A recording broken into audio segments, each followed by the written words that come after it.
சாயிராம். ஓடும் நீரைப் போல நல்லதையே நினைத்து நல்லதையே செய்யலாம். அப்படி நாம் இருந்தால் தீயவை தானாகவே ஓரத்தில் ஒதுங்கிவிடும். இதுதான் வாழ்வின் ரகசியம். ஜெய் சாயிராம். ஜெய் ஜெய் சாயிராம். நம்ம சாயன்பர்கள் எல்லாரும் எப்படி இருக்கீங்க? எல்லாரும் நல்லா இருப்போம். ஓம் சாயிராம். என் அன்பு பிள்ளையே, உன்னுடைய குழப்பங்களுக்கெல்லாம் ஒரு தெளிவை தர ஷிரடியிலிருந்து உன் சாயப்பா உன்னை தேடி வந்திருக்கிறேன்.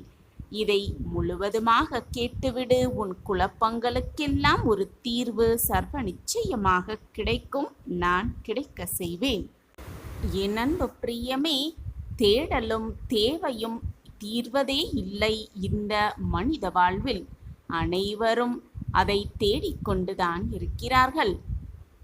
ஒருவரை வேதனைப்படுத்தி நீ காணும் இன்பம் எப்பொழுதுமே உனக்கு நிரந்தர இன்பமாக இருக்காது.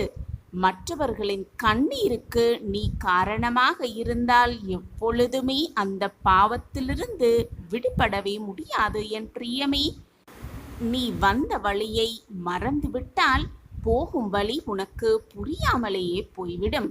அதே போல தொலைந்து போன நாட்களை எண்ணி வருத்தப்பட்டு கொண்டே இருந்தால் இருக்கின்ற மீதி நாட்களும் தொலைந்து போகும் என் பிள்ளையே. எனவே எதை நினைத்தும் கவலைப்படாதே. வருவது வரட்டும், போவது போவட்டும், இருப்பது இருக்கட்டும் என்ற மனநிலையோடு இருந்துவிட்டு போகலாமே. எப்பொழுதுமே மற்றவர்களின் வலியறிந்து அவர்களுக்கு உதவி செய்வதுதான் மிகப்பெரிய ஒரு புண்ணிய செயலாகவே இருக்கும். மற்றவர்களின் வலியை அறிந்தவன் யாரையுமே காயப்படுத்தி பார்க்கவே மாட்டான். அதே போல அவர்களுடைய கண்ணீருக்கு எப்பொழுதுமே காரணமாக இருக்கவும் மாட்டான். என் அன்பு பிரியமே, எதிர்ப்பவர்களிடம் துணிந்து நின்று போராடு. அதே போல மதிப்பவரிடம் பணிந்து செல்ல கற்றுக்கொள். மற்றவர்களிடம் இருந்த குறைகளை கண்டுபிடிப்பது மற்றவர்களிடம் இருக்கும் குறைகளை கண்டுபிடிப்பது மிக மிக எளிது. அதே போல உன்னிடம் உள்ள குறைகளை கண்டுபிடிப்பதுதான் மிக மிக கடினம். அப்படி உன்னை யாராவது குறை கூறுகிறார்கள் என்றால் அவர்கள் உன்மேல் அதிகமாக பாசம் வைத்திருக்கிறார்கள். அதனால்தான் குறை கூறுகிறார்கள். அந்த குறையிலிருந்து நீ விடுபட வேண்டும் என்ற நல்ல எண்ணத்தினால் மனதுக்கு நிம்மதியை தரக்கூடிய எந்த இடமாக இருந்தாலும் சரி என் பிரியமே, அது உனக்கு நந்தவனம்தான். எங்கே நீ அதிகமாக காயங்களையும் வலிகளையும் சந்திக்கிறாயோ அங்கேதான் உன்னுடைய வாழ்வின் பாடமே ஆரம்பிக்கிறது என்பதை புரிந்து கொள். பழக்கப்பட்ட மனம் பழுதடைந்த பாதையிலும் பக்குவமாக செல்லும். பலருக்கு அது அறிகுறிகளையும் சொல்லும், அறிவுரைகளையும் சொல்லும். காலம் உனக்கு கண்டதை காண்பித்து மயக்க செய்யும். ஆனால் நீ அதில் சிக்கிக் கொள்ளாமல் சுதாரிப்பாக இரு. உன்னுடைய வாழ்வில் அதுவே உன்னை வெற்றியடைய வைக்கும். ஆமியன் பிள்ளையே, அதுதான் உன்னை வெற்றியடைய வைக்கும். நினைத்ததை கிடைக்க வேண்டும் என்ற ஆசையை அற்றுப்போய் நினைத்ததெல்லாம் கிடைக்க வேண்டும் என்ற ஆசையே வெறுத்து போய் கடைசி வரை நிம்மதியாக வாழும் நிலையை தா என்பதே இந்த உலகில் வாழும் ஒவ்வொருவரின் எண்ணமாக இருக்கிறது. அதுதான் இப்பொழுது அனைவரின் பிரார்த்தனையாகவும் இருக்கிறது. பக்குவப்பட்ட மனம் என்பது எப்பொழுதுமே நிறைகளை மட்டுமே பார்க்கும், குறைகளை காண்பதே கிடையாது. யாரிடமும் இருக்கும் குறைகளையும் பார்க்காது அந்த பக்குவப்பட்ட மனம். பிறர் அறிய இயலாத வண்ணம் மறைந்து சொல்லப்படும் கவர்ச்சிகரமான பொய்யை விட வலிமை மிகுந்த உண்மை எப்பொழுதுமே மிக மிக மேலானது என் பிரியமே. எப்பொழுதும் நேர்மையோடு இரு, நம்பிக்கையோடு இரு, மனதை நிதானமாக வைத்துக்கொள். நீ அடைய வேண்டிய இலக்கை நிச்சயமாக அடைவாய். உனக்கு உறுதுணையாக உன் அப்பா இருப்பேன் என்ற நம்பிக்கையோடு இரு. நீ என்னுடைய பொக்கிஷம். நான் உன்னுடன் எப்பொழுதும் இருந்து கொண்டிருக்கிறேன். உனக்கு தேவையானதை சரியான நேரத்தில் உன்னிடம் கொண்டு வந்து கொடுப்பேன் என்பதை மீண்டும் மீண்டும் உன்னுள்ளே இருக்கும் நான் உனக்கு ஊர்ஜிதப்படுத்திக் கொண்டே இருக்கிறேன். ஒருவரை பற்றி நினைக்கும் பொழுது இதை நினைத்தால் என் மனம் அமைதியில்லாமல் தவித்துக் கொண்டிருக்கிறது, இவரால் எனக்கு அமைதியே இல்லாமல் மனம் தத்தளித்துக் கொண்டிருக்கிறது, ஆனாலும் நான் அவரை பற்றி நினைத்து கொண்டே இருக்கிறேன், என் மனம் ஏன் இவ்வளவு அலைப்பாய்ந்து கொண்டிருக்கிறது என்று சில சமயம் நீயே உன் மனதிற்குள் நினைத்து கொண்டிருக்கிறாய். அந்த அளவிற்கு நீ நினைப்பவர் உன் மனதை அடக்கி வாய் சொற்களால், அவர்கள் சொல்லும் அந்த வாய் சொற்களால் உன் மனதை காயப்படுத்தி உன் மனதை வேதனையில் ஆழ்த்தியிருக்கிறார். குழந்தையே, அகந்தை என்பது எப்பொழுதுமே நீடித்து கொண்டே இருக்காது. ஒரு இடத்தில் அது முடிவு பெற்றுதான் ஆக வேண்டும். அவர்களே வருத்தமடைவர். உன்னிடம் ஏன் இவ்வளவு மனவேதனையை தந்தோம் என்று அவர்களே மனம் வருந்தும்படி நான் அவர்களுக்கு நல்ல பதிலை கொடுப்பேன். தகுந்த நேரத்தில் அவர்களுக்கான தக்க பதிலடியை உன் சாயப்பா நான் கொடுப்பேன். திக்கு திசை தெரியாமல் என் வாழ்க்கையில் எப்படி மாற்றங்கள் உருவாகும், என் வாழ்க்கையில் மாற்றங்கள் உருவாகுமா என்று கவலையோடும் வாழ்க்கையை எப்படி வாழ்வது என்று திணறிக் கொண்டிருக்கும் என் பிள்ளையின் வாழ்க்கையை நான் கைப்பிடித்து நல்ல வழியில் அழைத்து செல்ல நான் முடிவு செய்துவிட்டேன். இனி எல்லாமே உனக்கு மலர் பாதையாக மாறும். நீ நினைப்பது போல் எல்லாம் உன் வாழ்வில் சிறப்பாகவே அமையும். என்னுடைய ஆசிர்வாதத்தால் இதுவரை உன் வாழ்க்கையில் நீ இழந்தது, நீ விரும்பியது அனைத்தும் உன்னிடமே வந்து சேரும். அதனால் எதை பற்றியும் கவலைப்படாதே என் செல்லமே. எது நீ இழந்தாலும், எது உன்னை விட்டு சென்றாலும், எது உன் மனதை காயப்படுத்தினாலும் உன் சாயப்பாவை மட்டும் நீ விலகவே இல்லை குழந்தையே. நானும் உன்னை விலகவே மாட்டேன். உன் சாயப்பா உன் மீது காட்டும் பரிவையும் பாசத்தையும் அன்பையும் நீ இதுவரை இழக்கவே இல்லை. ஆனால் உன்னை சுற்றி நடக்கும் பிரச்சனைகளிலும் சூழ்நிலைகளும் நீ உன் சாயப்பா மீது வைத்திருக்கும் நம்பிக்கையை சில சமயம் சில நேரங்களில் இழந்துவிட்டு குழம்பிக் கொண்டிருக்கிறாய்.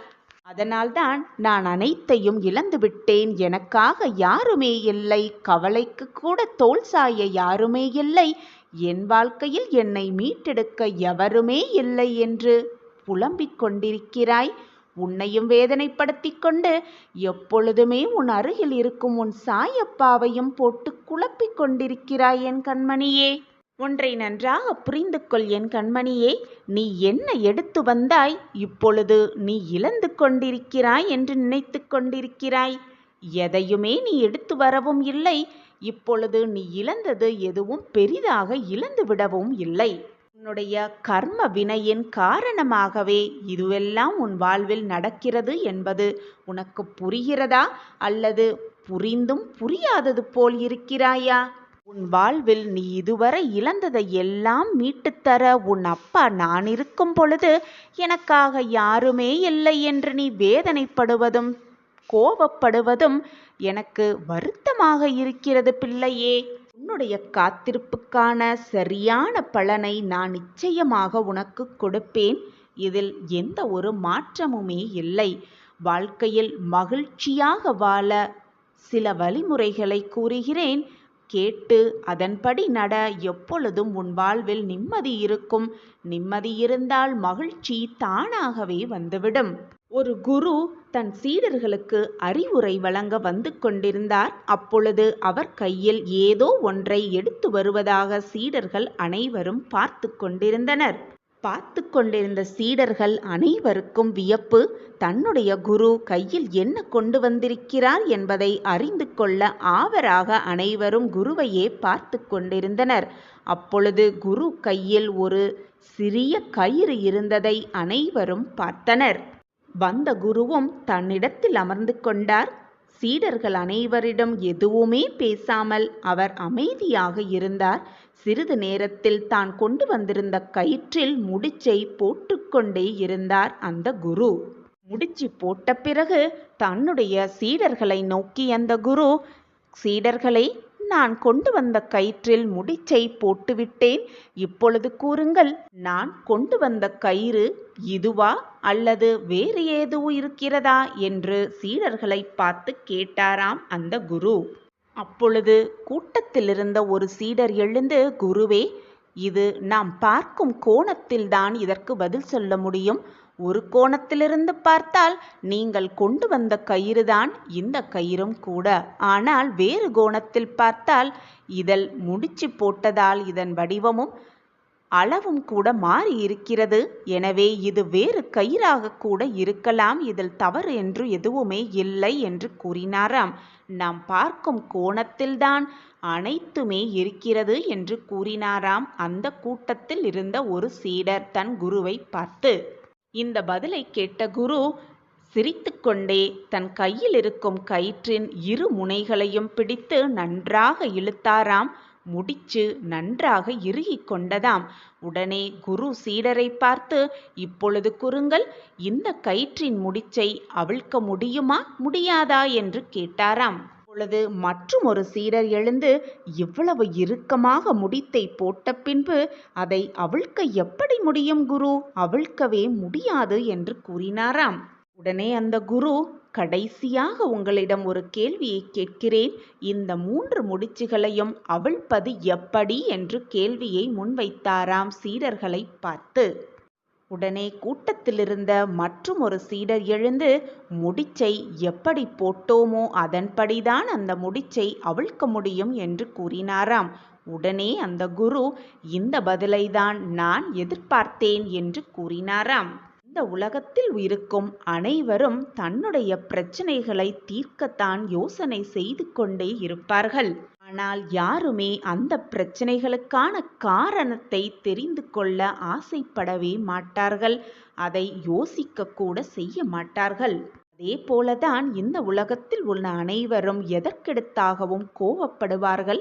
அந்த கோபத்திலிருந்து எப்படி வெளியே வருவது, அந்த கோபத்திலிருந்து எப்படி மீள்வது என்று தெரியாமல் தவித்து கொண்டிருப்பார்கள். இந்த முடிச்சை போல அந்த கயிறின் அந்த முடிச்சை அவிழ்த்தால் கூட அந்த கயிறின் அடிப்படை குணம் எப்படி மாறாதோ, உன்னுடைய அடிப்படை குணமான மனித குணம் என்பது எப்பொழுதுமே மாறாது. இந்த கயிறுகளில் இருக்கும் முடிச்சுகளை அவிழ்ப்பது போல நம் வாழ்க்கையில் இருக்கும் பிரச்சனைகளையும் சிக்கல்களையும் நம்மால் தீர்க்க முடியும் யோசனை செய்வதால். குழந்தையே, உன் வாழ்க்கையில் பிரச்சனைகளும் கவலைகளும் துன்பங்களும் இருக்கத்தான் செய்யும். அதே போல அந்த பிரச்சனைகளுக்கான தீர்வும் அந்த கஷ்டங்களுக்கான மருந்தும் அந்த வேதனைகளுக்கான வலி தீர்க்கும் மருந்தும் நிச்சயமாக இருக்கவே செய்யும். எனவே என் குழந்தையே, உன் வாழ்க்கையில் ஏற்படும் பிரச்சனைகளையும் தோல்விகளையும் பார்த்து பயந்து பயந்து அந்த பிரச்சனைகளுக்காகவே உன் வாழ்க்கையை வீணாக செலவழித்து கொண்டிருக்கிறாய். உன் வாழ்க்கையை வீணாக்கி கொண்டிருக்கிறாய். குழந்தையே, உன் வாழ்க்கையில் நீ போட்ட முடிச்சை நிச்சயமாக அவிழ்க்கலாம். முயற்சி செய்து கொண்டே இரு. முயன்றால் முடியாதது என்று எதுவுமே இல்லை. உன் வாழ்க்கையை நீ மகிழ்ச்சியாக வாழ வேண்டும் என்று நினைத்தாலே நீ மகிழ்ச்சியாக வாழலாம். உன் வாழ்க்கையை மகிழ்ச்சியாக வாழ வைப்பதற்கு வேறு யாரும் வரவும் முடியாது. உன் வாழ்க்கையில் வந்தாலும் உன்னை மகிழ்ச்சியாக வாழ வைக்கவும் முடியாது. நீ நினைத்தால்தான் நீ மகிழ்ச்சியாக வாழ முடியும். உன் வாழ்க்கையை மற்றவர்கள் வாழவும் முடியாது. மற்றவர்களின் சந்தோஷத்திற்காக அடுத்தவரின் வாழ்க்கையை நீ வாழவும் முடியாது. உன் வாழ்க்கையை நீ வாழ்ந்து தான் ஆக வேண்டும். அதை மகிழ்ச்சியாக வாழ வேண்டுமா, நிம்மதியாக வாழ வேண்டுமா, அல்லது போராட்டத்தோடே கழிக்க வேண்டுமா என்பதை நீதான் முடிவு செய்ய வேண்டும். குழந்தையே, அந்த அப்பாவின் கண்டிப்பு, பாசம், கோபம், அக்கறை இவை எல்லாமும் சேர்ந்துதான் உன்னை ஒரு தனி மனிதனாக வெற்றியாளராக ஆக்க முடியும் என்பதுதான் நிதர்சனமான உண்மை.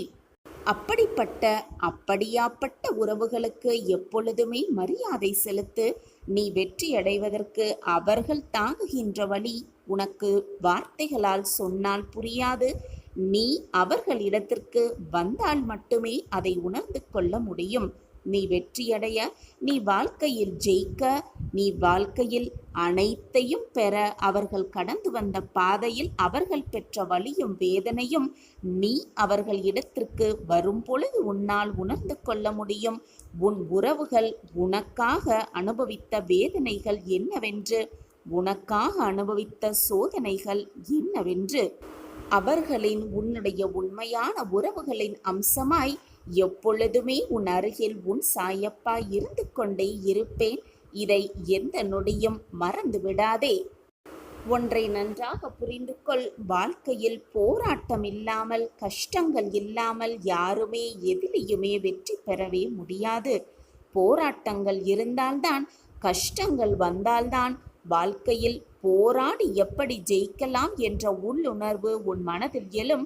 வாழ்க்கையில் எப்படி போராடினால் வெற்றியை அடையலாம் என்ற மிகப்பெரிய தாற்பயத்தை உன்னால் புரிந்து கொள்ளவும் முடியும், உணர்ந்து கொள்ளவும் முடியும்.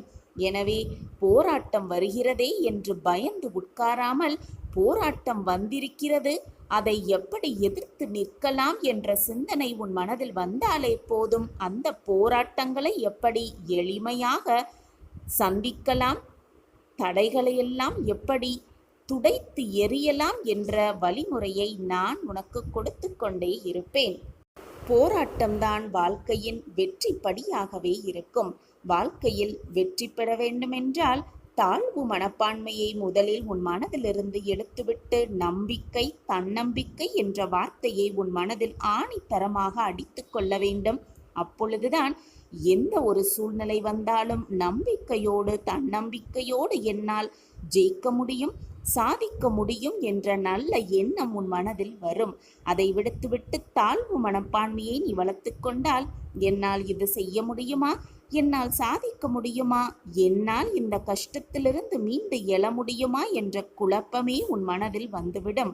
எனவே எப்பொழுதுமே மனதை தூய்மையாக நல்ல எண்ணத்தோடு நம்பிக்கையை வளர்த்துக்கொள். தேவையில்லாத விஷயத்தை மனதில் போட்டு குழப்பிக் கொள்ளாதே. முடிந்தது முடிந்தவையாகவே இருக்கட்டும், போனது போனதவையாகவே இருக்கட்டும், வருவது வரப்போவது எதுவாகாலும் இருக்கட்டும், ஆனால் வாழ்ந்து காட்டுவேன் என்ற தன்னம்பிக்கை உன் மனதில் எப்பொழுதும் இருந்து கொண்டே இருக்கட்டும். நடக்குமா என்று கேட்காதே, நடக்கும் என்று நம்பு. கிடைக்குமா சாயிநாதரே என்று எப்பொழுதும் ஏக்கத்தோடு என்னை பார்க்காதே. கிடைக்கும், சாயப்பா கிடைக்க வைப்பார் என்று நம்பு. என் வாழ்க்கையில் இதுவெல்லாம் நிறைவேறுமா என்று நம்பிக்கை இல்லாமல் பார்க்காதே. நிறைவேறும், நிச்சயமாக நிறைவேறும் என்று நம்பு. நம்பிக்கைதான் வாழ்க்கை. எதற்குமே பயப்படாதே. அந்த பயமே உன்னை பலவீனப்படுத்திவிடும். எது வந்தாலும் இப்படி நடந்து விடுமோ, அப்படி நடந்து விடுமோ என்று பயப்பட்டு கொண்டிருக்காமல் எதையும் தைரியமாக எதிர்கொண்ட பழகினால் உன் வாழ்க்கையில் நீ வெற்றியை காணலாம். மிக சுலபமாக வெற்றியை உன் வசமாக்கிக் கொள்ளலாம். வாழ்க்கையில் எப்பொழுதுமே ஏற்றமும் இரக்கமும் வந்து போவது சகஜம்தான். நீ மட்டும் அதற்கு விதிவிலக்கு அல்ல. அந்த அனுபவத்தை வைத்துக்கொண்டு உன்னுடைய குறிக்கோளை அடைவதற்கு நீ பயணம் செய்து கொண்டே இருக்க வேண்டுமே தவிர பயந்து கொண்டே இருக்கக்கூடாது. வருவதை நினைத்து பயந்து கொண்டே இருந்தால் உன்னால் ஒரு அடி கூட எடுத்து வைக்கவே முடியாது. நீ படும் வேதனையும், நீ படுகின்ற வேதனையும், நீ பட்டு கொண்டிருக்கும் துயரங்களும் அதிகமானவைதான். நான் இவ்வளவு வேதனையாக இருக்கும் பொழுது எனக்கு உறுதுணையாக யாருமே என் அருகில் இல்லையே என்று கவலைப்படாதே. யார் இருந்தாலும் இல்லாவிட்டாலும் உன் சாயப்பா உன்னுள் தான் இருந்து கொண்டிருக்கிறேன் என்பதை மறந்துவிட்டு பேசுகிறாயா? உன்னை நான் தேர்ந்தெடுத்து விட்டேன். உனக்கான மிகப்பெரிய அற்புதத்தை நிகழ்த்த நான் திட்டத்தையும் தீட்டிவிட்டேன். இது நாள் வரை என் திட்டப்படிதான் எல்லாம் உனக்கு நடந்து கொண்டிருக்கிறது. இனியும் அப்படித்தான் நடக்கும். உன்னை நினைத்து நான் மிகவும் பெருமிதப்படுகிறேன். உன் சோதனை காலமெல்லாம் முடிந்துவிட்டது பிள்ளையே.